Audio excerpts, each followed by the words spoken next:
देखिए, विधानसभा का चुनाव जो है स्थानीय परिस्थितियों, नेतृत्व, देश की परिस्थिति, सामाजिक समीकरण और कैंडिडेट्स, मतलब लोकसभा चुनाव में तो कई बार कैंडिडेट्स माइनस भी हो जाता है, लेकिन विधानसभा चुनाव में उम्मीदवार प्रमुख होता है, तो इन चारों पर निर्भर है। अब इस समय देखिए, भारतीय जनता पार्टी की जो इस समय की चुनौती है वो ये है कि उनके अपने समर्थकों ने, उनके अपने कार्यकर्ताओं ने, यहाँ तक कि कुछ नेताओं ने अपनी सरकारों के व्यवहार से दुखी होकर, उससे क्षुब्ध होकर, नाराज होकर और जो असहयोग किया या कहीं कहीं विरोध भी कर दिया, उसको कैसे वापस लाएं, ये उनके सामने एक इस समय प्रमुख चुनौती है। महाराष्ट्र में लगातार इसकी कोशिश चल रही है, हरियाणा में इसकी बहुत कोशिश हो रही है, ये मुझे नहीं दिखाई दिया। झारखंड में इसकी बहुत कोशिश हुई है, नहीं दिखाई दिया है। महाराष्ट्र में जरूर कोशिश हुई है कि जिसकी चर्चा समीर जी ने की थी, वहां कार्यकारिणी की, वहां जो एक कार्यकारिणी के बाद जो है देश, पूरे राज्य भर के कार्यकर्ताओं, प्रमुख नेताओं, शायद भावी उम्मीदवारों, सबको बुला के बड़ा सम्मेलन हुआ, उसमें बातचीत की, साथियों से बातचीत की, तो वो एक प्रयास चल रहा है उनका। क्योंकि लोकसभा चुनाव में पश्चिम बंगाल तो खैर था ही धक्का, लेकिन अगर महाराष्ट्र और उत्तर प्रदेश का चुनाव परिणाम हटा दीजिए तो बाकी चुनाव परिणाम देखिए, तो भारतीय जनता पार्टी के लिए बहुत वहां एक इसलिए भी चुनौती है कि कांग्रेस जो है इस समय वहां नंबर 1 पार्टी लोकसभा में बन के उभरी है, जो लंबे समय बाद हुआ है।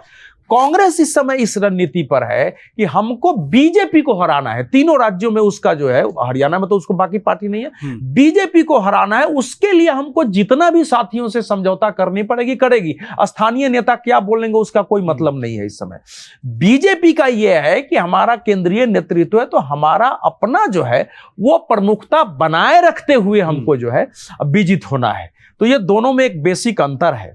तो अब जो देखिए, जो हरियाणा की स्थिति है, हरियाणा में बिल्कुल अब 2 पार्टी के लोकसभा चुनाव देखे तो इनको 46% वोट है, उनको 43% वोट है, बाकी पार्टियां वहां 0 हो गई है, लगभग वो स्थिति है। तो सीधा मुकाबला इस समय दोनों में है।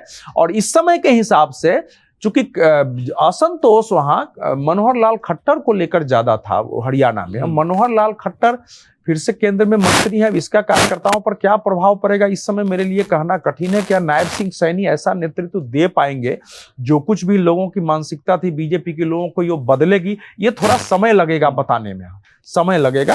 भाजपा का एक वोट बैंक है, लेकिन इस समय जैसे मैं लोकसभा चुनाव के दौरान भी गया तो जैसे कांग्रेस के समर्थक खुल के सामने आते थे उत्साह में, वैसे बीजेपी के समर्थक नहीं आते थे। वो बदला गया। झारखंड में भी देखिए, झारखंड में बीजेपी के साथ बहुत लड़ाई थी, अंदर बहुत लड़ाई थी, उनकी सीटें भी घटी है और उसमें अभी भी वो लड़ाई खत्म हो गई हो। जैसा ये कह रहे थे, बीजेपी अगर वाकई बाहर के आदमी को लाने की कोशिश करेगी तो उसको बंगाल और बाकी जगह जो हालत होती है वही होती है। अब इनको समझना पड़ेगा कि इनके कार्यकर्ता, इनके समर्थक इस चीज को जल्दी स्वीकार नहीं करते हैं कि आप बाहर से लोगों को लाएं, उनको नेता बनाएं। 2, 4, 5 आए तो आए, जब भारी संख्या में आप ला के करेंगे तो उसका रिएक्शन होगा। महाराष्ट्र में हम सब लोग एक टीवी पर बैठे हुए थे, समीर जी भी थे, बीजेपी के कार्यकारिणी के बाहर, सभा के बाहर अजीत, क्या नाम है,